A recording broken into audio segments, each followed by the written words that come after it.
verset 16. Il répète les mêmes choses. Il dit, ce n'est pas vous qui m'avez choisi, mais c'est moi qui vous ai choisi et je vous ai établi afin que vous alliez et que vous portiez du fruit. Donc c'est Dieu qui nous choisit et dès qu'il nous choisit, il nous choisit pour que nous soyons des leaders. Je vous ai choisi et je vous ai établi. Donc il nous choisit et il nous établit. L'établissement, c'est dans plusieurs domaines. Il nous établit pour que nous soyons des leaders dans plusieurs domaines.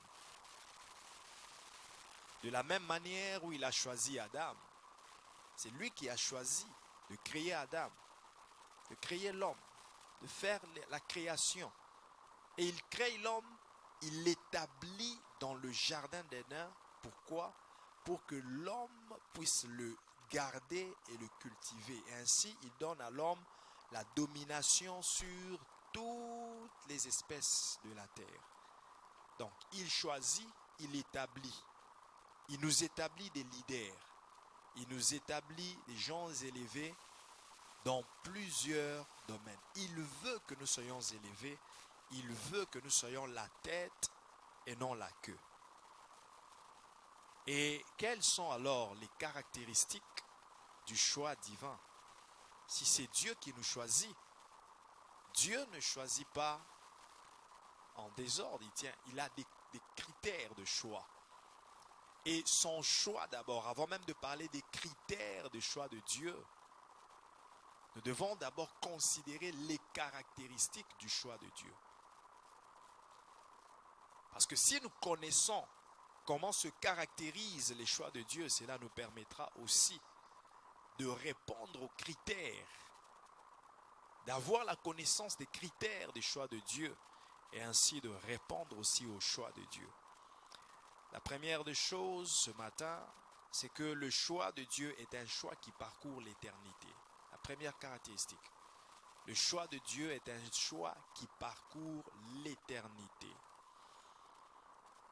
Quand Dieu choisit, il tient compte de l'éternité. Le choix de Dieu n'a pas de faille dans une période quelconque.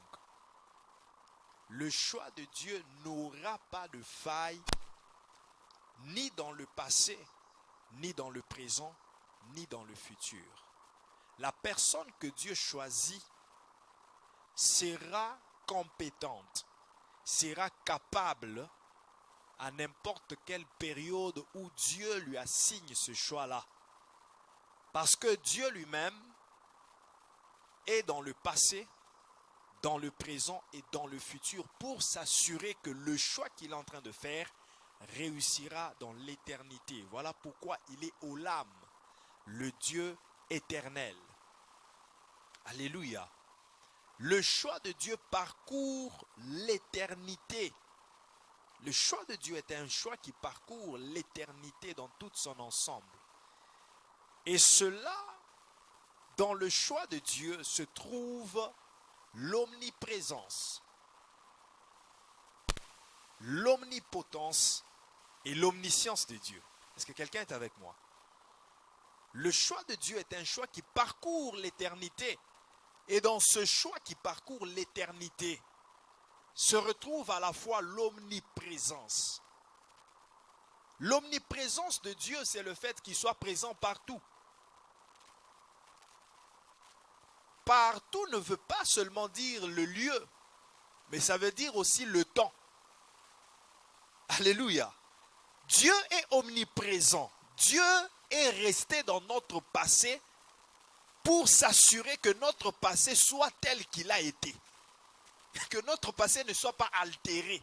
Il a le contrôle de notre passé. Dieu est aussi dans notre présent.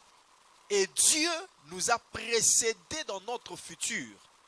Là où nous ne sommes pas encore arrivés, les temps que nous n'avons pas encore vécus, Dieu les a déjà vécus. Il est en train de les vivre et il s'assure que ce que nous allons rencontrer va certainement rejoindre son plan de bonheur et de paix envers nous. Donc le choix de Dieu est un choix qui touche déjà l'omniprésence. C'est un choix qui touche l'éternité parce que Dieu est omniprésent. Il est dans toute l'éternité. L'éternité du passé et l'éternité du futur. Alléluia. Est-ce que je parle à quelqu'un? Regardez un peu ce qui se passe dans la vie de Nathanaël. Nathanaël, vous connaissez Nathanaël, n'est-ce pas? C'est qui? Un des disciples. Vous savez, Nathanaël n'était pas un apôtre. C'était plutôt un disciple. Parce que Jésus, quand il a choisi les 12, parmi les 12, Nathanaël ne figure pas. Alléluia. Donc, il a choisi les 12, qui sont d'abord ses disciples. Et lorsque les disciples sont accomplis, il en a fait des apôtres. Mais à part ces 12 apôtres, il avait aussi un groupe de disciples. Alléluia. Alléluia. Est-ce que tu es avec moi? Ok. Vous savez, il y a un disciple de Jésus, un apôtre de Jésus, du nom de Philippe. Il était auparavant un disciple de Jean-Baptiste. Et quand il a quitté Jean, ça veut dire quand Jean leur a présenté Jésus pour leur dire, voici l'agneau de Dieu qui ôte les péchés du monde. À partir de ce moment-là, Philippe et les autres disciples de Jean ont quitté Jean pour commencer à suivre Jésus. Ils sont devenus les disciples de Jésus. C'est ce Philippe-là, à son tour, parce que Nathanaël était l'ami de Philippe. Philippe raconte à Nathanaël, lui dit, nous avons rencontré le Messie. Celui dont les prophéties parlent, nous l'avons rencontré. Bien-aimé, je vais ouvrir une parenthèse pour te dire, quand tu connais Christ, quand tu rencontres Christ, ne te limite pas, ne limite pas Christ à toi. Vas-y parler aussi à tes amis de Christ. C'est que Philippe fait. Il devient apôtre. Mais il ne se dit pas, mais moi je suis devenu apôtre, ça me suffit. Il va parler aussi à son ami. Même si son ami ne deviendra pas apôtre, mais il est quand même disciple de Jésus. Et la mission que nous avons, c'est celle de faire de toutes les nations les disciples. Dans toutes les nations, il y a d'abord tes amis. Dans toutes les nations, il y a d'abord ta famille, les membres de ta famille. Voilà pourquoi Philippe n'était pas égoïste du salut. Philippe est allé parler à Nathanaël. Même si Nathanaël avait des doutes, Nathanaël lui répond pour lui dire, est-ce que quelque chose de bon peut-il sortir de Nazareth? Et Philippe lui dit, moi je ne peux rien te faire voir. Moi je ne peux rien te faire sentir. Mais viens et vois. Viens et vois. Et lorsque Nathanaël s'est mis à aller vers Jésus, qu'est-ce qui se passe? Quand il s'approche, Jésus lui dit, voici un Israélite dans lequel il n'y a pas de fraude. Et Nathanaël s'étonne, il dit, mais comment est-ce que tu me connais? Il lui dit, quand tu étais sous le figuier, avant même que Philippe ne vienne t'appeler, je t'ai vu. Ata El Roi, le Dieu qui voit partout. Mais comment il a vu? C'est parce qu'il est omniprésent. C'est-à-dire, là où Nathanaël était, sous le figuier, il ne savait pas qu'il était avec Jésus. Le choix de Dieu est un choix qui parcourt l'éternité. Parce que là où tu es, là où tu étais et là où tu seras, Jésus est déjà là. Alléluia. Avant que tu ne sois formé dans le ventre de ta mère, il était déjà là. Avant que toi tu ne saches que tu seras formé, lui te connaissait déjà. Et il t'avait déjà choisi dans ton passé. Dieu ne t'a pas choisi aujourd'hui. Alléluia. Dieu ne t'a pas choisi aujourd'hui. Il t'a choisi avant même que tu ne sois créé. Avant même que tu ne sois formé, avant même que tu ne sois né. Il t'a choisi parce qu'il te connaissait déjà dans l'éternité, dans le passé. Il te connaît dans le présent. Et ce que tu deviendras, il le connaît déjà. En réalité, il l'a déjà testé. Et voilà pourquoi je prie Dieu. Ça, c'est ma prière pour toi. Et cette prière, même si tu ne diras pas Amen, elle va arriver. Pourquoi je le dis? Parce que toi, tu aimes la facilité. Tu aimes les amis. Seigneur, donne-moi les amis qui vont me faciliter les choses, qui vont m'ouvrir les portes. Et pourtant, Dieu a déjà préparé des chemins difficiles. Il a même préparé aussi des ennemis pour qu'ils te fassent de la peine. Mais en ressentant cette peine, que tu te révoltes spirituellement, que tu utilises la foi et que tu uses de la victoire que Jésus-Christ t'a donnée par la croix. Ne sois pas toujours pleurnicheur quand tu vois un problème arriver. Seigneur, tu m'as abandonné. L'Éternel ne t'a pas abandonné. C'est d'ailleurs lui qui a occasionné ces problèmes pour t'aiguiser encore, pour te donner encore de la force, pour te faire voir que tu as un pouvoir en toi pour donner des solutions à ce genre de problèmes. Alléluia. Ma prière est qu'en cette année 2023, Dieu te donne des ennemis. Que des gens te combattent sérieusement. Des genres de combats où tu te dis, sans Dieu, je ne peux rien faire. Alors je dois me lever. Tu sais, il y a certains combats, certains défis que tu sens que si je ne me lève pas pour les relever, rien ne changera dans ma vie. Alléluia. Donc il faut arriver à cette dimension-là. À la dimension où tu te dis, si je continue à regarder vers les gens, il n'y a rien qui se fera. Je dois me lever et je dois trouver la solution. Et c'est ce que Dieu veut pour nous. Alléluia. Ne crois pas que Dieu est un Dieu toujours de facilité, que tu viennes comme ça facilement. Non. Parfois, il suscite des combats, il te fait traverser. Il dit à Israël, c'est moi qui t'ai fait marcher pendant 40 ans dans le désert. Pour t'éprouver, pour te tailler et pour voir si tu n'abandonnerais pas ma voie et si tu me resterais fidèle. Alléluia. Alléluia. Tout ça pourquoi? Parce qu'il teste toutes choses. Il est dans notre éternité. Il est omniprésent. Avant que tu ne rencontres ce problème, lui l'a déjà rencontré. Et voilà pourquoi 1 Corinthiens chapitre 10 verset 13, la Bible dit, aucune tentation ne vous est survenue qui n'ait été humaine. C'est-à-dire Dieu pèse, il traite, il analyse, il teste toutes les tentations. Oui, il dit, est-ce que cette tentation, est-ce qu'elle correspond à la capacité que Annette a pour résister à la tentation? S'il sent que tu ne vas pas résister à la tentation, il ne va pas l'envoyer vers toi.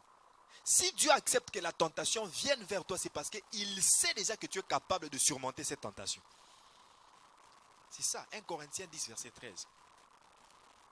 Car avec la tentation, il prépare aussi une issue par laquelle tu peux sortir. Voilà pourquoi quand Joseph était tenté, il y avait toujours une issue. Même si la femme là, elle entrait, mais elle ne fermait pas la porte. C'était l'issue. Elle dérangeait Joseph, mais elle oubliait de bloquer la porte. Et Joseph s'est dit, même si je sortais nu, qu'est-ce que ça fait? Que les gens me voient, mais au moins que je me sauve de cette tentation. Donc il y avait une issue pour Joseph. Dieu savait que Joseph était capable de surmonter la tentation. Donc si tu ne surmontes pas, ce n'est pas la faute de Dieu. Ce n'est pas la faute du Saint-Esprit. Oh Seigneur, ce sont les combats. Mais c'est à toi de livrer ce combat. C'est à toi maintenant de faire usage de la capacité, du pouvoir que Christ t'a déjà donné pour relever ce genre de défis. Alléluia. Donc Dieu, quand il fait son choix, ce choix touche l'éternité par rapport à l'omniprésence. Donc il y a l'omniprésence de Dieu dans le choix de Dieu. Dans le choix de Dieu, il y a aussi l'omniscience de Dieu. Dans le choix de Dieu. Quand Dieu choisit quelqu'un, il connaît déjà tout par rapport à cette personne. Je ne dirais pas que Dieu est un espion, parce que c'est lui-même qui nous a créés. Comment il va nous espionner? Ce sont les gens qui peuvent t'espionner pour venir connaître ce qui est dans ta vie, pour venir détecter, identifier tes stratégies, les plans que tu as, les projets que tu as. Mais Dieu n'a pas à t'espionner parce qu'il connaît tout. C'est lui qui t'a créé. Tout ton fonctionnement, tout ton organisme, tout ce qui est de ton esprit, de ton âme et de ton corps, il le sait. Alléluia. Alléluia. Donc Dieu est omniscient. Voilà pourquoi Jérémie 29, verset 11, la Bible dit quoi? Je connais les projets que j'ai formés je connais. Maintenant, pose-toi la question. Si Dieu dit, je connais les projets que j'ai formés sur... Non, ouvre la Bible. Sur vous, pas sur toi, sur vous. Pourquoi je dis ça? Vous savez, certaines questions que je pose, vous croyez que je les pose seulement comme ça. Et pourtant, j'ai déjà préparé. J'ai déjà vu ce que je dois dire. Je voyais déjà ça. Et c'est pourquoi je parle de ça. Écoute, je vais t'expliquer. Il dit, je connais les projets que j'ai formés sur vous. Quand il dit sur vous, c'est sur combien de personnes? Ça peut être à peu près combien de personnes? Ça peut être environ combien de personnes sur la terre dont Dieu connaît les projets? Vous voyez un peu la réflexion où je vous amène. C'est-à-dire, si on est des milliards de personnes sur la terre, il connaît les projets qu'il a formés sur vous. Ça veut dire sur chacun de nous. Maintenant, imagine-toi, quelle est la capacité de la mémoire de Dieu de connaître les projets de chacun de nous sur la terre? C'est parce qu'il est omniscient. C'est lui qui connaît tout. C'est lui qui a la toute connaissance. Je ne sais pas si quelqu'un a compris ça. Que Dieu te bénisse, parce que quand tu réponds, ça me permet d'expliquer mieux. Alléluia. C'est ça la toute connaissance de Dieu. Il connaît tout. Alors quand il fait le choix, il te dit, mais pourquoi est-ce que Dieu va me choisir moi? Mais c'est parce qu'il te connaît. Il connaît tes faiblesses. Il connaît aussi tes forces. Voilà pourquoi lorsqu'il choisit Moïse, Moïse commence à spéculer avec Dieu. Oh non, moi je suis un homme dont la parole n'est pas claire. Et Dieu lui dit, qui permet à quelqu'un de parler ou d'être muet? Qui rend aveugle ou voyant? N'est-ce pas moi Dieu? C'est-à-dire, en te choisissant Moïse, je savais que tu es bègue. Tu n'as rien à m'apprendre. Je connais que tu es bègue, mais je t'ai choisi quand même. Voilà le choix de Dieu. Le choix de Dieu. Il y a l'omniscience de Dieu dans le choix de Dieu. Il ne choisit pas par hasard. Il a la connaissance. Il sait tous les détails. Pas seulement de ce que tu es, même de ce que tu rencontreras sur le chemin. Jonas va à Tars, va à Ninive. Oh non, Ninive, ils sont durs. Mais moi qui t'envoie, je sais que lorsque tu prêcheras les gens de Ninive, ils t'entendront. Mais Jonas s'est entêté. Il a choisi d'aller à Tars. Et pourtant, il était en face de celui qui est omniscient, qui connaît tout. Qui connaissait même que sur le chemin, quand tu seras en train d'aller à Tars, il y aura une tempête qui va s'élever. Maintenant, échappe-toi à la tempête. Parce que tu as choisi ta voie qui n'est pas la voie de l'omniscient. Bien-aimé dans le Seigneur, si tu es choisi par Dieu, tiens d'abord compte de son omniscience.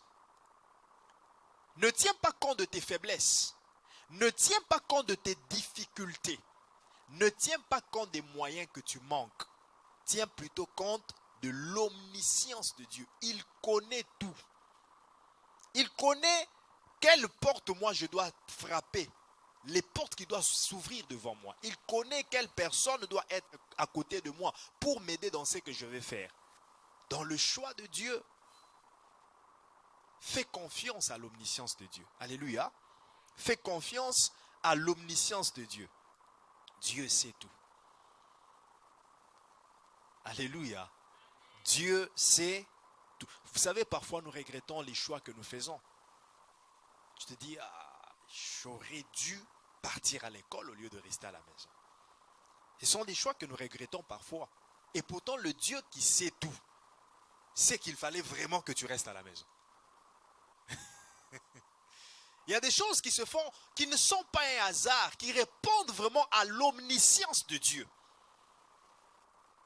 J'ai entendu une histoire d'un garçon qui disait à sa mère, c'était un enfant qui aimait l'école, qui allait à l'école chaque jour. Mais un certain jour, il dit à sa maman, je ne veux pas partir à l'école. Et les parents étaient fâchés. Mais qu'est-ce qui se passe aujourd'hui? Qu'est-ce qui se passe? Allez, va à l'école. Ils ont forcé l'enfant à partir à l'école. Le seul jour où l'enfant avait refusé d'aller à l'école, c'est le jour où on le force d'aller à l'école et c'est le jour où l'enfant va connaître l'accident sur le chemin de l'école et l'enfant est mort. Et pourtant, Dieu connaissait déjà. Alléluia. Il y a certaines choses, il faut juste se laisser conduire par le naturel et je dirais par le surnaturel. Mais j'ai l'habitude de le faire. Mais qu'est-ce qui fait qu'aujourd'hui je ne fais que forcer? Vous savez, parfois, quand je n'arrive pas à prier, je ne force pas, j'arrête. Je vous dis vrai. Il y a des fois, je veux prier, mais tu sens que ça ne coule pas comme d'habitude. Qu'est-ce que je fais? J'arrête. Pourquoi je forcerai? Ce n'est ni par la force, ni par la puissance, c'est par mon esprit. Mais quand je sens que l'esprit ne me permet pas de le faire, pourquoi je dois forcer? J'arrête, je fais autre chose. Soit j'ouvre ma Bible quand je sens que ça coule dans la méditation, mais je continue dans la méditation. Alléluia. Dis à ton voisin, pas de forcing. Dis à ton voisin, pas de kingolongolo. Alléluia. Il ne faut pas forcer les choses parce que Dieu, dans son omniscience, il sait. Toi, tu es en train de forcer une relation. Oh, c'est l'homme de ma vie. C'est mon chou. C'est mon... Oh. Tu es en train de piquer des crises à cause des déceptions. Hein? Tu es frappé par les goumets.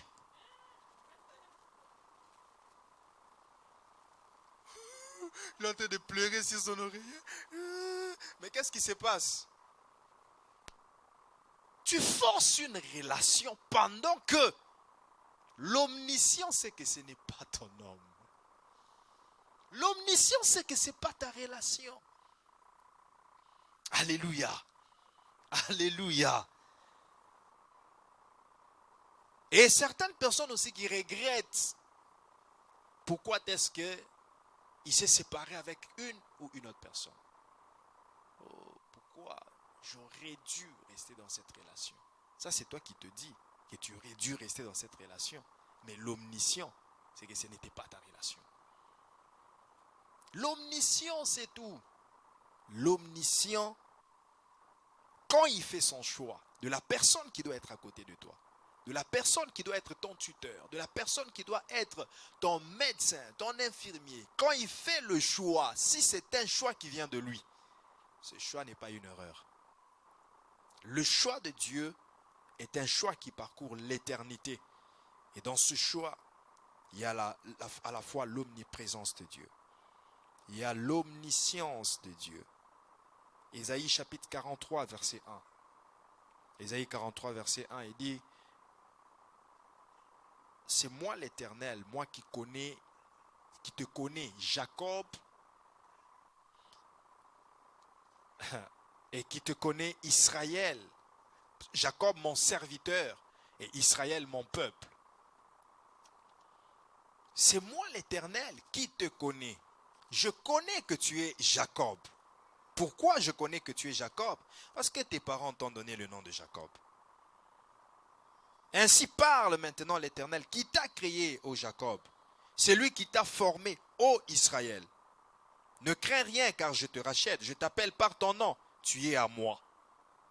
L'omniscient connaît Jacob du nom de ses parents, du nom que les parents l'ont donné. Mais il connaît Israël du nom que lui-même lui a donné spirituellement avant même qu'il naisse. C'est ainsi que Rebecca ne comprenait pas quand Dieu lui disait que deux nations sont dans ton ventre. Elle ne comprenait pas. Mais l'omniscient avait déjà parcouru le futur des enfants. Il savait qu'il y aura la Palestine et il y aura Israël. Alléluia. Ésaïe 44, verset 1. Dit: écoute maintenant, ô Jacob, mon serviteur, ô Israël, que j'ai choisi. Il le connaît. L'omniscient te connaît. Est-ce que tu peux dire: l'Éternel me connaît? Il connaît mes potentiels. Il connaît aussi mes faiblesses. Voilà pourquoi il m'a choisi. Pour que je sois un leader. Alléluia. Et dans le choix de Dieu, il y a aussi l'omnipotence de Dieu. La toute-puissance de Dieu. Lorsque Dieu choisit, il engage toute sa puissance pour que ce choix-là ne puisse pas échouer. Si c'est un choix qui vient de Dieu, toute la puissance de Dieu sera impliquée dans ce choix. Quelle que soit l'adversité qui peut se lever, quels que soient les combats que la personne choisie peut rencontrer, cette personne ne sera jamais vaincue parce qu'elle a l'accompagnement, le soutien de la toute-puissance de Dieu. Alléluia. Dans Genèse chapitre 17, verset 1, il dit à Abraham, marche, je suis le Dieu tout-puissant. Voilà. Marche devant ma face et sois intègre. Je suis le Dieu tout-puissant. Ça veut dire, j'engage ma toute-puissance pour t'accompagner parce que je t'ai choisi pour que tu sois le père d'une multitude. Et c'est ainsi que quand Abraham vieillissait, il s'est dit, mais est-ce que c'est vrai vraiment que j'aurai des enfants? Il dit même à Dieu, mais voici que je m'en vais sans enfants. C'est Eliezer de Damas qui sera mon héritier. Dieu lui dit, n'ai-je pas dit que je suis le Dieu tout-puissant? Que ce que toi tu vois comme impossible, que tu es devenu vieux, tu trouves ça impossible. Pour toi c'est impossible, mais pour moi ce n'est pas impossible. Parce que je suis le Dieu tout-puissant. Lorsque Dieu te choisit pour quelque chose, il te choisit pour être un évangéliste. Tu te dis, non, mais moi je ne sais pas évangéliser, je ne sais pas parler. Il engage sa toute-puissance. Toi, fais-lui seulement confiance. Alléluia. Il te pointe pour être un modérateur, pour être un exhortateur, un prédicateur. Ne tiens pas compte de tes faiblesses. Seigneur, que dirais-je devant les gens? On s'est tous dit ça. On s'est tous posé ces questions-là. On a fouillé cette œuvre. Mais tellement que le choix était sur nous. Qu'est-ce qu'il fait? Il engage sa toute puissance. Tu vas à gauche, on te ramène. Tu vas à droite, il te ramène. Tu vas au-dessus, partout où tu iras, tu n'as pas d'issue. Tu dois suivre son chemin. Alléluia. Alléluia. La deuxième caractéristique du choix de Dieu, c'est que Dieu choisit pour confondre l'impossibilité des hommes. Je vais dire ça comme ça. Dieu choisit pour confondre l'impossibilité des hommes. Amen. Amen. La personne que Dieu choisit, Dieu l'a choisie. D'abord, c'est une personne incapable. Dieu va choisir une personne qui est incapable aux yeux des hommes. Une personne qui est incapable de rendre possible ce que les hommes capables ont déclaré impossible. C'est ce genre de personne que Dieu choisit. Une personne faible. Une personne, quand tu le regardes, tu vois, tu dis, celui-ci ne peut rien. Il n'a pas de capacité, il n'a pas de moyens, il n'a pas de connaissances, il n'a rien du tout pour rendre cette chose possible. Et d'ailleurs, nous qui sommes capables, nous n'avons pas pu le rendre possible. Comment est-ce que lui le rendra possible? C'est-à-dire, Dieu choisit ce genre de personnes pour confondre l'impossibilité des hommes. Je me rappelle un jour, cette sœur vit jusqu'aujourd'hui. La sœur, là, elle vit jusqu'aujourd'hui. Je me rappelle un jour, j'étais au milieu, au milieu du ministère. Entre quand j'ai commencé et maintenant, c'est comme au milieu. J'ai commencé à diriger la cellule de l'église et on vient m'appeler. Il y avait une sœur des environs de l'église, qui habitait les environs de l'église, qui avait aussi fréquenté l'église quelquefois, mais c'était son petit frère qui priait avec nous. Le petit frère vient m'appeler pour me dire, Rachel est dans le coma. Ça fait déjà 4 jours. 4 jours dans le coma. Elle ne bouge pas. Elle ne regarde, elle ne fait rien. Les médecins ont tout essayé. Vous savez, il y a des médecins qui ne croient pas vraiment aux hommes de Dieu, qui ne croient pas aux choses de Dieu, qui se disent qu'ils croient en la science. Ils se disent que pour eux, Ces choses-là, ça ne marche pas. C'est la science. C'est soit A, soit B, soit 1, soit 0. Pour eux, c'est ça la science. Et quand j'arrive, ils me méprisent. Ils me méprisent. Ils disent, pasteur, est-ce qu'il saura?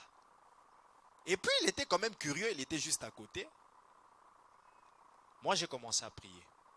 4 jours dans le coma. J'ai commencé à prier pour la sœur. J'ai prié. Ça faisait la 3e minute depuis que j'ai commencé ma prière que la sœur a bougé les doigts du pied. La personne qui n'avait pas bougé depuis 4 jours. Elle a bougé les doigts du pied. Et j'ai prié encore. Et là, le docteur s'approche maintenant pour voir qu'est-ce qui se passe ici réellement. J'accélère encore avec la prière. La 5e minute n'était pas arrivée qu'elle a ouvert les yeux. Elle me regarde. Pasteur Charlie. Elle a parlé directement. Et le médecin s'est dit, là maintenant, je pense que... J'ai dit non, il n'y a pas question de je pense que. Tu vas la laisser d'abord comme ça. Elle a besoin de se reposer. Oh non, on doit injecter. Il n'y a pas d'injection à faire. Laisse-lui comme ça. Elle a besoin de se reposer. Et la sœur était réveillée du coma. La même semaine où cette sœur-là est sortie du coma, il y a un enfant qui avait 2 ou 3 ans qui est aussi entré dans le coma un seul jour. Sa femme lui dit, ils étaient d'une autre religion, mais sa femme ils étaient voisins de l'église. Sa femme lui dit, mais appelle le pasteur qui vienne prier pour l'enfant. Il dit, Dieu va guérir. Il a douté. Le lendemain, on vient m'informer que son enfant est mort. Moi, je ne savais même pas qu'il était malade. Mais ce sont les gens du quartier qui viennent me dire, voilà ce papa-là, il avait refusé tout ça. Et puis, l'enfant est mort. Un seul jour du coma. Mais celui-là fait 4 jours dans le coma. Alléluia. Donc, ceux qui se croient être capables, nous sommes médecins, nous allons donner des solutions. Ils méprisent certaines personnes, comme les gens spirituels. Mais Dieu choisit ces gens-là, qui sont méprisés, qui sont faibles. Il les choisit pour confondre l'impossibilité qu'ont déclaré les gens capables. Alléluia. Partout où on t'a déclaré incapable, va avec la force que tu as. Dans toute situation où les gens ont déclaré qu'il n'y a pas d'issue de secours, il n'y a pas de solution, je te dis, vas-y avec l'onction qui est en toi et tu confondras l'impossibilité des hommes capables. Alléluia. Vous vous souvenez de David dans 1 Samuel chapitre 16 ou chapitre 15. C'est là que l'histoire commence. Dans 1 Samuel chapitre 16, Samuel va oindre David. Il va oindre un fils. Dieu l'envoie aller oindre un fils d'Isaïe, dans la maison d'Isaïe. Mais quand Samuel arrive, lui ne savait pas que c'était David. C'était le plus faible. C'est lui qu'on envoyait aller garder les troupeaux, d'aller faire manger les brebis dans la savane.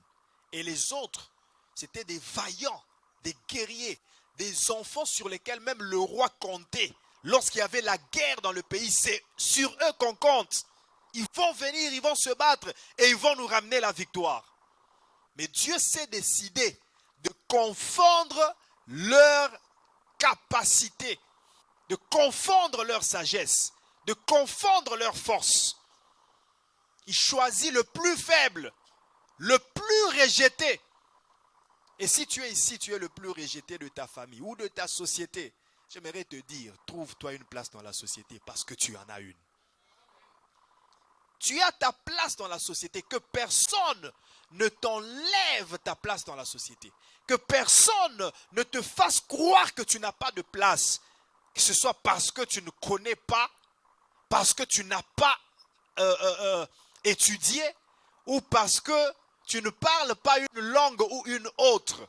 Tu as ta place, quelles que soient les faiblesses que tu peux avoir, quelles que soient les ignorances que tu peux avoir, et tu as aussi des potentiels en toi. Tu as aussi des capacités en toi. Alors ne tiens pas seulement compte de tes incapacités.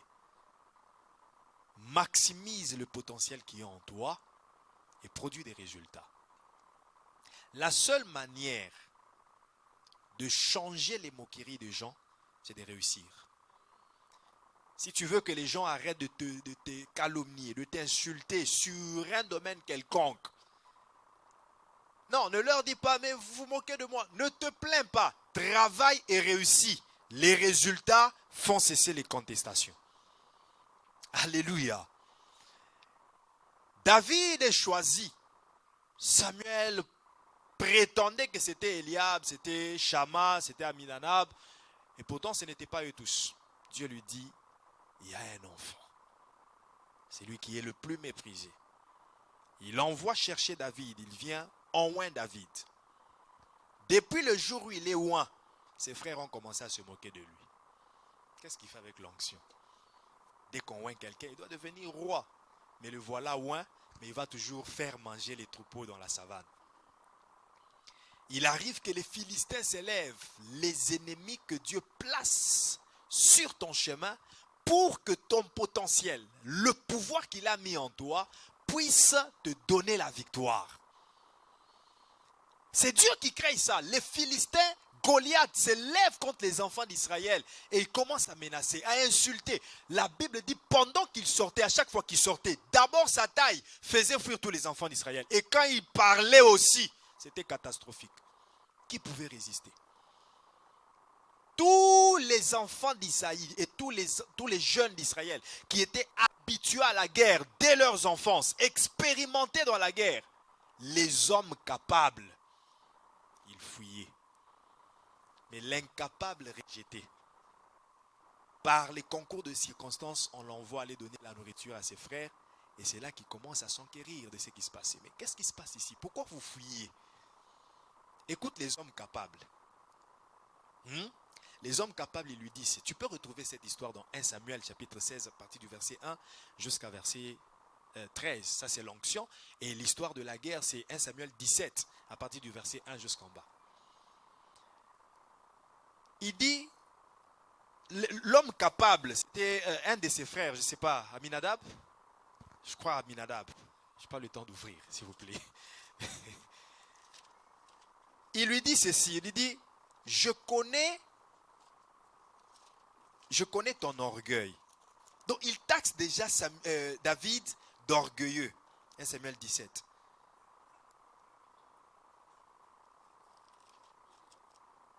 Verset 28. Eliab, voilà. Eliab, son frère aîné, qu'il avait entendu parler à ses hommes, fut enflammé de colère contre David. Et il dit, pourquoi es-tu descendu? Toi, qu'est-ce que tu es venu faire ici? Là où les hommes forts doivent se battre, qu'est-ce que toi tu viens faire ici? Là où les gens viennent parler business, qu'est-ce que toi tu viens faire ici? Là où les gens viennent traiter de grosses sommes d'argent, qu'est-ce que toi tu viens faire ici? Là où les gens viennent parler de mariage et ils se marient, qu'est-ce que toi tu viens faire pour demeurer toujours célibataire? Donc il est en train de faire voir à David que ça ce n'est pas ton environnement. Toi tu ne peux pas être ici. Bien-aimé, je te répète encore une fois, que personne ne te fasse croire que tu n'as pas de place dans la société. Tu en as une. Tu as une place dans le mariage. Tu as une place dans la richesse. Tu as une place dans le bonheur. Tu as une place dans le bien-être. C'est ton droit. Pas un droit qui vient des hommes, mais un droit qui vient de Dieu. Alléluia. Il dit, je connais ton orgueil et la malice de ton cœur. Je connais ton orgueil. C'est-à-dire, il taxe déjà David d'orgueilleux. Il dit, si tu es descendu, si tu es en train de poser ces questions, c'est seulement parce que tu es orgueilleux. Bien-aimé dans le Seigneur, ne te gêne jamais de parler de toi. Parce que les gens sont en train de prétendre que tu es orgueilleux. Tout le monde qui parle de soi n'est pas orgueilleux. Il convient que tu fasses la promotion de toi par rapport à ce que tu es capable de faire, par rapport à ce que tu y es et par rapport à ce que tu as comme potentiel. Parce que c'est en faisant la promotion de toi que les gens vont te découvrir. Si tu ne le fais pas par orgueil, si tu le fais parce que tu sens que tu es capable de trouver des solutions, ce n'est pas un péché. Et personne ne doit te dire de te taire. Parce que Eliab s'en va dire à David, tais-toi. Et David lui dit, qu'ai-je donc fait? Ne puis-je pas parler ainsi? Ne puis-je pas faire la promotion de moi? Parce que j'ai tué l'ours dans la savane. J'ai tué le lion dans la savane. Ne puis-je pas parler ainsi? Lorsque la société sera en train de te dire de te taire, ne te tais pas. Continue à parler parce qu'un jour, tes paroles parviendront aux oreilles du roi. Un jour, le roi aura les échos de ce que tu as l'habitude de dire de toi. La promotion que tu as l'habitude de faire de toi. Le roi aura les échos de cela. Et évidemment, Saül a eu les échos de ce que David disait. La Bible dit, et il se détourna de lui.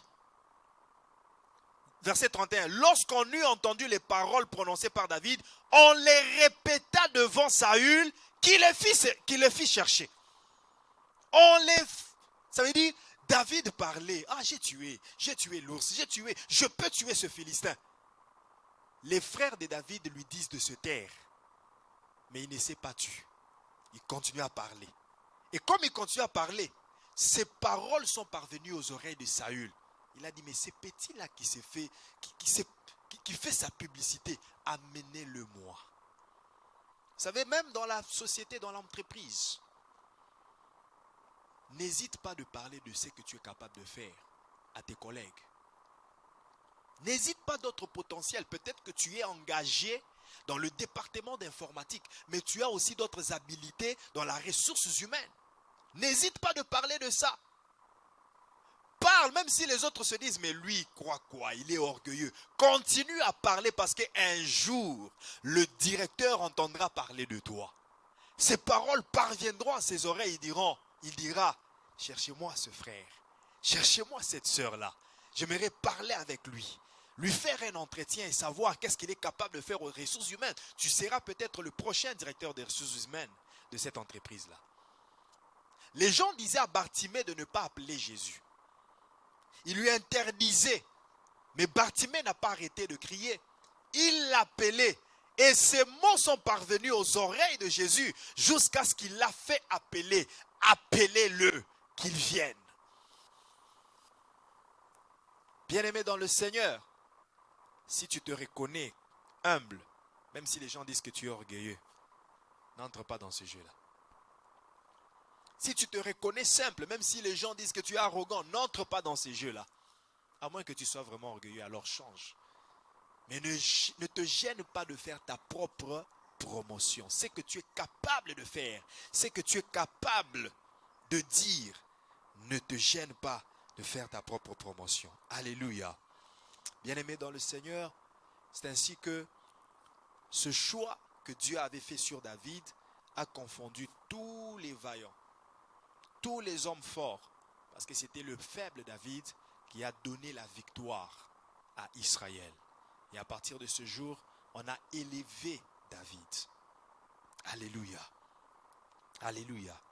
J'aimerais dire à quelqu'un, fais attention lorsque tu parles du choix de Dieu. Parce que le choix de Dieu ne veut pas seulement dire sélection, mais le choix de Dieu veut d'abord dire onction. Le choix de Dieu veut dire consécration. Alléluia. Lorsque Dieu te choisit, ça ne veut pas dire qu'il t'a sélectionné, ça veut dire qu'il t'a oint. Dis avec moi, je suis oint. C'est ça le choix de Dieu. Le choix de Dieu, c'est l'onction de Dieu. Dieu ne te choisit pas pour te mettre des côtés, pour te sélectionner. Non, Dieu te choisit en te donnant directement les capacités par rapport à la mission qu'il va te consigner. Écoutez ce que Jésus dit dans Luc chapitre 4, verset 18. L'Esprit du Seigneur est sur moi, car il m'a oint. Mais d'autres versions disent, il m'a choisi. C'est-à-dire, le choix, c'est l'onction. Alléluia. C'est lui qui trouve cette version, il lit pour moi. Lisons toutes les versions d'ailleurs. Rapidement, Luc, chapitre 4, verset 18. Rapidement, s'il vous plaît. Luc 4, 18. C'est quelle version? Parce que tu ne l'as pas ouvert.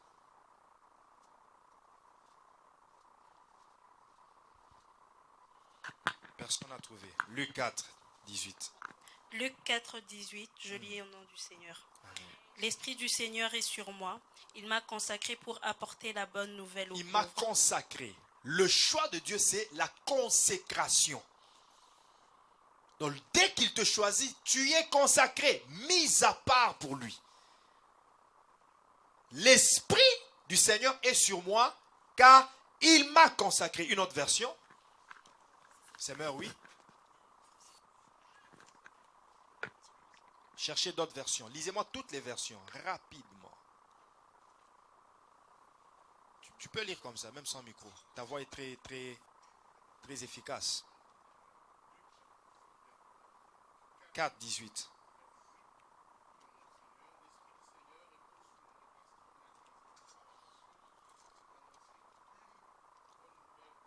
Il m'a désigné. Tu vois?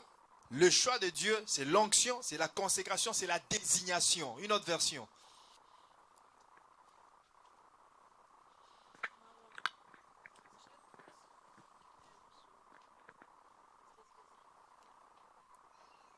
Luc 4, 18. Luc 4, 18, version Semeur.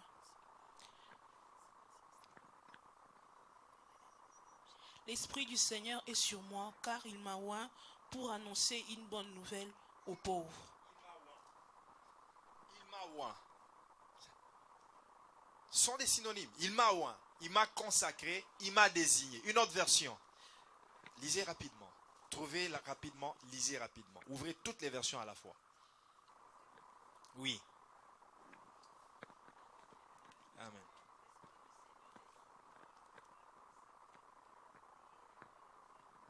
Consacré. Oui. Une autre version. Hein? Est-ce que vous avez lu toutes les versions que vous avez? Semeur. Ouais.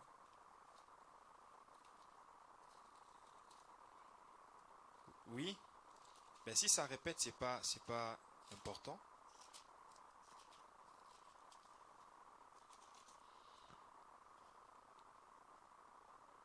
Oui. Lis depuis le début. Il m'a choisi. Oui, il m'a choisi. C'est-à-dire, le même verbe oindre est traduite par différents synonymes pour dire c'est la même chose. C'est ça le choix de Dieu. Le choix de Dieu, c'est l'onction, c'est la désignation, c'est la consécration, c'est quoi encore? Le choix. Il m'a choisi, il m'a oint, il m'a désigné, il m'a consacré. Donc, lorsque Dieu te choisit, il te rend déjà capable. Dis avec moi, je suis capable. Sais-tu que tel que tu es là, tu es capable de diriger un pays comme président de la République?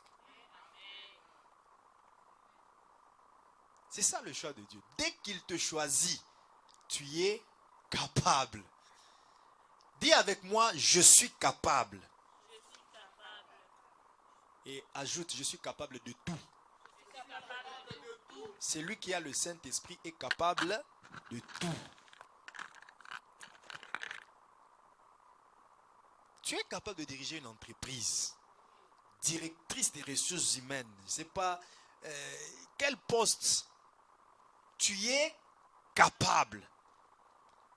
Si le choix de Dieu est sur toi, ça dit c'est la capacité, c'est la toute capacité de Dieu qui est sur toi. Amen. Amen. Et nous devons aussi savoir que quand Dieu choisit quelqu'un, c'est pour en faire un leader. Dieu ne te choisit pas pour que tu sois derrière les gens. Regardez dans la Bible, toutes les personnes qui ont été choisies par Dieu pour être utilisées, ils sont devenus des leaders. Même Rahab, la prostituée. Même Rahab est devenue leader dans son coin. Donc lorsque Dieu te choisit, c'est pour faire de toi un leader. Peu importe la mission dans laquelle il va t'envoyer, mais que tu sois leader, que tu sois la tête dans cette mission-là, que tu sois la tête dans ce domaine-là.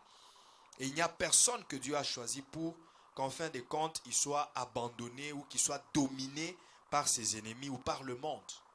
Non. Tous les choisis de Dieu, c'est eux qui ont dominé.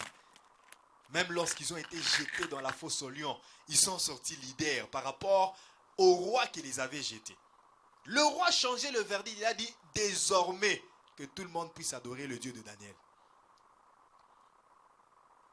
Ce sera aussi le cas pour toi. Donc la finalité du choix de Dieu, c'est faire de nous des leaders. Et c'est d'ailleurs ce que Romains chapitre 8, verset 28 à 30, qu'est-ce qu'il dit? Nous savons du reste que toute chose concourt au bien de ceux qui aiment Dieu et qui sont appelés selon ses desseins. Et ceux qu'il a appelés, il les a prédestinés. Non. Et ceux qu'il a appelés, il y a d'abord le choix. Ceux qu'il a choisis, il les a appelés. Et ceux qu'il a appelés, il les a prédestinés. Et ceux qu'il a prédestinés, il les a justifiés. Et ceux qu'il a justifiés, il les a... Ceux qu'il a justifiés, il les a... C'est ça même le leadership. Le dernier mot là, c'est ça le leadership. Ceux qu'il a choisis, il les a appelés. Ceux qu'il a appelés, il les a prédestinés. Ceux qu'il a prédestinés, il les a justifiés. Et ceux qu'il a justifiés, il les a glorifiés. Et la glorification, c'est quoi? C'est le leadership. La gloire. Donc lorsqu'il choisit, ce n'est pas pour que nous soyons derrière les autres, mais c'est pour que nous soyons glorifiés. Le choix de Dieu sur toi, c'est pour que tu sois glorifié. Est-ce que quelqu'un peut dire amen? Je répète, le choix de Dieu sur toi, c'est pour que tu sois glorifié. Donc en cette année 2023, Dieu va te glorifier. Tu vas marcher dans la gloire, tu vas vivre dans la gloire. La gloire de Dieu est ton partage.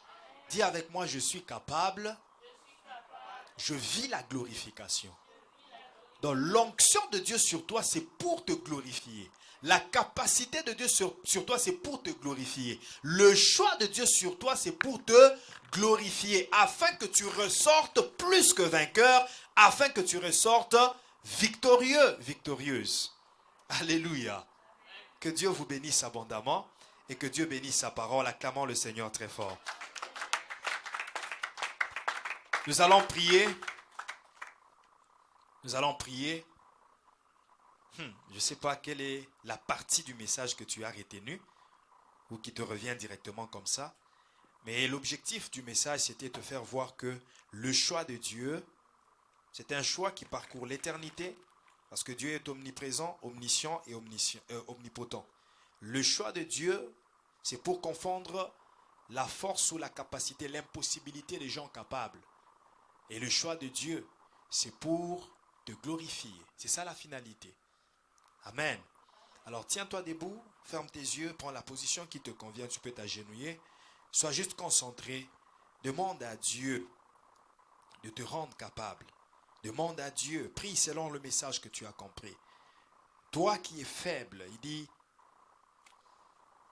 il dit à Paul, ma grâce te suffit, car ma puissance se manifeste dans la faiblesse.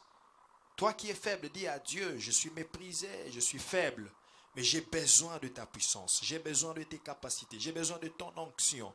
Si tu m'as choisi, oui, si tu m'as choisi à être ton serviteur, donne-moi aussi les capacités, donne-moi aussi l'onction qui va me permettre de bien te servir. Bien-aimé, prie par rapport à tous les domaines, même pour le domaine familial. Si tu as choisi que je sois le père de famille, donne-moi aussi les capacités. Si tu as choisi que je sois la maman de la maison, donne-moi les capacités. Si tu m'as choisi pour que je sois l'aîné de la famille, Seigneur, donne-moi aussi les capacités. Ce n'est pas un choix par hasard. Que tu sois l'aîné ou que tu sois la cadette, ce n'est pas aussi par hasard. Que tu sois le premier chrétien de votre famille. Jusqu'aujourd'hui, tous les autres ne sont pas convertis. Mais toi, tu as donné ta vie à Christ. Ce n'est pas un hasard. Ce choix n'est pas un hasard. C'est parce que Dieu veut confondre tout ce qui a été déclaré impossible dans ta famille. Alors, demande à Dieu ses capacités. Nous prions. Demande à Dieu son onction pour relever tous les défis qui sont devant toi. Pour relever les challenges qui sont devant toi. Tous les problèmes qui te dépassent l'intelligence, que l'onction de Dieu entre en jeu et t'assiste, que l'onction de Dieu t'amène à la victoire. Prie et demande à Dieu son onction. Demande à Dieu ses capacités. Si tu m'as choisi, Seigneur, rends-moi capable. Si tu m'as choisi, l'onction, l'Esprit du Seigneur est sur moi. Il m'a consacré, il m'a oint, il m'a choisi, il m'a rendu capable. Il m'a rendu capable, il m'a consacré. Demande à Dieu de te consacrer, demande à Dieu de te rendre capable. Demande à Dieu de te désigner. Oui, demande à Dieu dans cette mission-là. Eria de Shababos, demande à Dieu. Oui, s'il a choisi que tu sois son serviteur, que tu sois dans l'évangélisation, s'il a choisi que tu sois dans l'intercession, s'il a choisi que tu sois modérateur, oui, c'est pour une raison, c'est pour un objectif, c'est pour te glorifier. Seigneur, je ne te sers pas pour rester dans la honte, je ne te sers pas pour échouer dans la vie, je ne te sers pas pour qu'un jour on dise, je t'ai servi mais j'ai échoué dans la vie, je t'ai servi mais j'ai échoué dans la vie. Non, Seigneur. Éternel, glorifie-moi, glorifie-moi. Je demande ta gloire, je demande ta gloire. Est-ce que tu peux demander la gloire de Dieu? Demande la gloire de Dieu parce qu'il y en a qui se moquent de toi. Ils se disent, lui qui va à l'église, lui qui prie, mais regardez comment est sa vie jusqu'aujourd'hui. On l'a proposé de venir dans nos loges, il refuse toujours. Mais le voilà en train de souffrir. Que le Dieu que tu as choisi de servir te glorifie. Que le Dieu qui t'a choisi pour que tu sois sa servante, son serviteur, qui te glorifie aussi, qu'il te glorifie, qu'il te fasse entrer dans sa gloire. Qu'il te fasse entrer dans sa gloire. Prie. Que le Dieu te fasse entrer dans sa gloire. Que Jésus-Christ te fasse entrer dans sa gloire. Prie. Et rababo santa rababa shanda vazima. Et rababo sente kedashi. Robobo sante ide shende keda sontobo. Ipa rababa baba baba baba. Enderebo sante ida shandeke. Koria baba baba baba shande. L'ostari de sante keda shanda bazima. Et rababos nere kaide santa bazima. Et narabababa, prie, adresse ta prière à Dieu. Que Dieu te glorifie.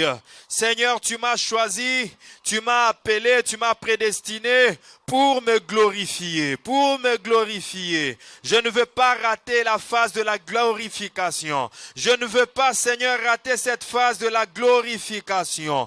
Je n'aimerais pas, Seigneur, rater cette phase de la glorification. J'aimerais vivre aussi cette phase. Oui, Seigneur, la phase de la glorification, je la veux. Je veux la phase de la glorification. Si tu m'as choisi, donc tu peux aussi me glorifier. Si tu m'as prédestiné, tu peux aussi me glorifier. Si tu m'as appelé, tu peux aussi me glorifier. Si tu m'as prédestiné, tu peux me glorifier. Si tu m'as justifié, tu peux me glorifier. Je demande la glorification. Je demande, Seigneur, la gloire, la saison de gloire, ma saison de gloire dans mes finances, dans les matériels, dans ma santé, dans mon ministère, la saison de gloire. Je demande la saison de gloire. Ceux que tu as choisis qui te servent, tu ne les abandonnes pas. Ceux que tu as justifiés, tu ne les abandonnes pas. Ceux que tu as justifiés, tu ne les abandonnes pas. Tu les glorifies. Tu les glorifies. E rabashanda rababos. Osta parade shande keidaso. E rabasante keide santa bazima. E yabababababababa. Enda robo sopra de shendeke. Ou se parade santa bazima. Enda raboshe. Écoute, écoute.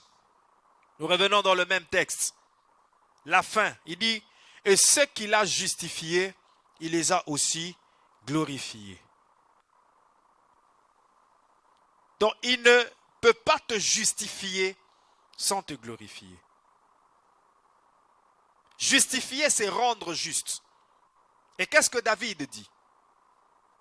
J'étais jeune, j'ai vieilli, je n'ai jamais vu un juste être abandonné, ni sa postérité mendier du pain. C'est-à-dire, celui qui a été justifié, il ne peut pas être abandonné. Il ne peut pas être jeté dans les oubliettes. Il doit être glorifié. Tu vas dire à Dieu, ça c'est ta manière de prier maintenant. Ça dépend maintenant de la manière dont tu t'exprimes et dont tu exposes ta foi. Dis à Dieu, Seigneur, tu m'as donné le statut de juste en mourant sur la croix. Alors ne me laisse pas dans la honte. Ne me laisse pas dans le manque. Glorifie-moi. La phase que je veux maintenant, c'est la phase de la glorification. C'est la phase de la gloire. Élevons nos voix, que chacun prie, que chacun expose son cœur devant Dieu. Prions au nom de Jésus-Christ.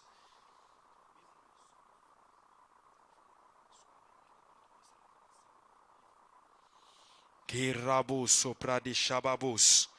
E rabo santa baba baba baba baba baba. Inda robo sante de sheparakai de sonto bobo bobo. E ya baba baba baba babos. E robo sante ke. I parababose nebrakai de shanda bazima.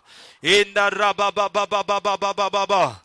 Toi qui m'as donné le statut de juste en mourant sur la croix, en me purifiant par ton sang, tu m'as donné le statut du juste, sans tenir compte de mes faiblesses, sans tenir compte de mes péchés, sans tenir compte du fait que je tombe. Tu n'as pas tenu compte de cela, tu m'as rendu juste. Alors, Seigneur éternel, à cause de ta justification, ne me jette pas dans les oubliettes, ne m'abandonne pas, Seigneur. Glorifie-moi, glorifie-moi, glorifie-moi. Si je suis passé par la phase d'être choisi, si je suis passé par la phase d'être prédestiné, si je suis passé par la phase d'être appelé, si je suis passé par la phase d'être justifié, j'aimerais aussi goûter à la gloire. J'aimerais aussi passer à la phase de la glorification. J'aimerais connaître la gloire dans toutes ses dimensions. J'aimerais écouter le leadership dans toutes ses sphères, sous tous ses aspects. Connaître le leadership spirituellement, financièrement, matériellement, car tu m'as choisi pour me glorifier. Tu m'as choisi pour me glorifier, pour me rendre leader. Je le veux, Seigneur. Je veux passer par cette phase de la glorification. Je veux passer par cette phase de la glorification au nom puissant de Jésus. Et brastari de kai de shanda baba baba. Et robo santa baba baba baba baba baba. Au nom de Jésus. Écoute, bien-aimé dans le Seigneur, tu vas prier. La Bible dit, le témoignage de Dieu est plus grand que celui des hommes. Eliab a dit que David était orgueilleux, mais Dieu a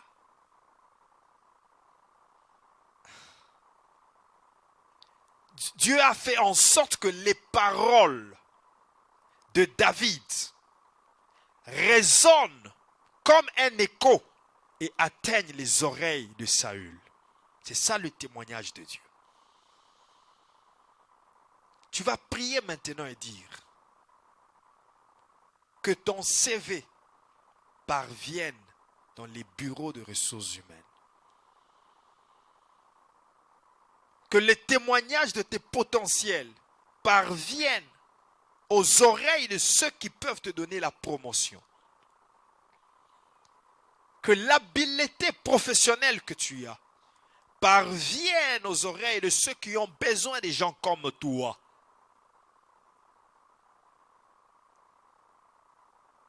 Tu vas dire à Dieu qu'il fasse ta publicité, qu'il fasse ta promotion pour ton leadership en cette année 2023. Prions au nom de Jésus-Christ. Qu'il fasse ta publicité, qu'il fasse ta promotion, qu'il te vende. Que Dieu vende. Que Dieu te vende. Que Dieu parle de toi au roi, au chef. Proverbe 21, verset 1, il dit, le cœur du roi est un courant d'eau entre les mains de l'Éternel. L'Éternel l'incline partout où il veut. L'Éternel l'incline partout où il veut. Que Dieu parle au cœur du roi, qu'il parle de toi. Il y a certains clients au nord de l'Amérique, il y en a au sud, il y en a à l'est, à l'ouest, qui n'ont pas encore appris, qui n'ont pas encore eu connaissance de ton entreprise, qui n'ont pas encore eu connaissance de ce que tu sais faire. Que Dieu fasse ta publicité. Que Dieu t'envoie la clientèle. Que Dieu fasse ta promotion. Que Dieu t'élève. Que Dieu élève tes entreprises. Que tout ce que tu as, qui est encore dans l'anonymat, tout ce que tu fais qui est encore dans l'anonymat, soit exposé par Dieu, élevé par Dieu. Demande cette grâce à Dieu. Demande cette grâce à Dieu. Demande cette grâce à Dieu. Le Dieu qui a fait la publicité de Nathanaël, il a dit, voici un Israélite dans lequel il n'y a pas de fraude. Il peut parler pour toi. Il peut dire, parmi ses employés, il y en a un qui est capable, parce qu'il est honnête. Parce qu'il est honnête, il est intègre. C'est lui qui peut être le directeur financier de cette entreprise. Que Dieu fasse ta publicité. Que Dieu fasse ta publicité. Que Dieu fasse ta publicité, quel que soit le pays dans lequel tu es. Que cette prière produise des effets dans ta vie. Toi qui es en train de postuler à un poste quelconque. Qui est en train de postuler, qui pose ta candidature pour être député, ministre, je ne sais pas quoi. À cause de ton honnêteté, à cause de ton intégrité, à cause de ta justice, que Dieu te glorifie. Que Dieu te glorifie. Que Dieu te glorifie. Toi qui pries ici, sache que cette prière est en train d'atteindre même les gens qui sont loin de toi. Tes parents, quel que soit le lieu où ils sont. Ton mari, ta femme, tes frères, tes sœurs. Ceux qui travaillent et qui aspirent derrière une promotion. Ceux qui aspirent de devenir députés. Ceux qui aspirent de devenir président de la République. Oui, que cette prière produise des effets dans leur vie. Que Dieu qui les choisit, les justifie et les glorifie aussi. Que Dieu fasse leur publicité. Que Dieu fasse la publicité. Que Dieu fasse ta promotion. Au nom de Jésus-Christ. Au nom de Jésus-Christ. Au nom de Jésus-Christ.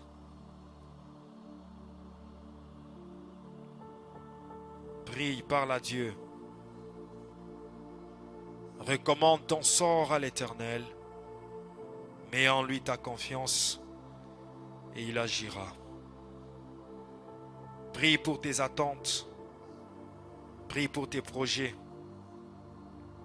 Les projets que tu as déjà lancés en cette année et les projets que tu es en train de concevoir et que tu es en train de préparer à lancer d'ici quelque temps. Recommande cela entre les mains de l'Éternel.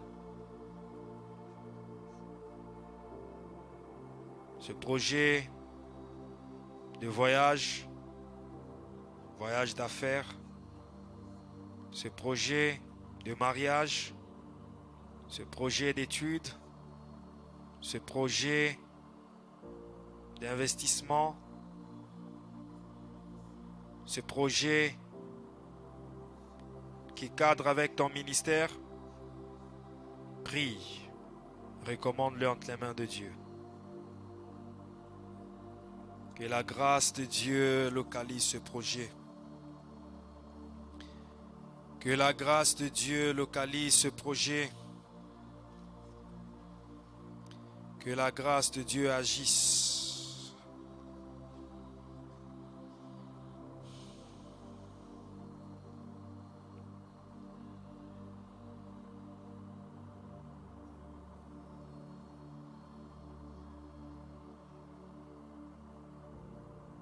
Que la grâce de Dieu agisse. Il choisit les choses simples pour confondre les choses sages de ce monde. Il choisit les choses, les gens incapables pour confondre les hommes forts, les hommes capables. Il choisit des moments comme ça, des prières faites simplement, et pour en faire des moments d'exaucement. Il choisit des instants comme ça, des instants de faiblesse, pour en faire des instants de la démonstration de sa puissance.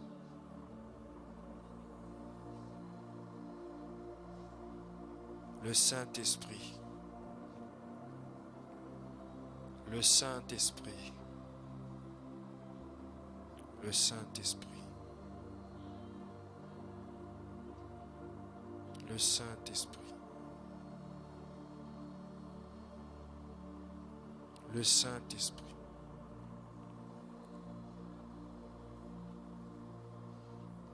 Le Saint-Esprit. Oui, Saint-Esprit de Dieu.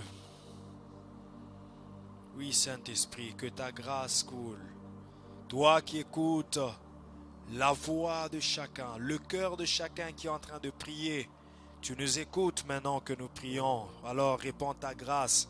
Tu connais les projets de tous. Ceux qui ont 10 projets, tu connais tous les 10 projets. Ceux qui en ont 100, ceux qui en ont 2, tu connais les projets de chacun qui est en ce lieu. Tu les connais car tu es omniscient. Et tu es omnipotent dans ta capacité. Donne le succès, donne la réussite.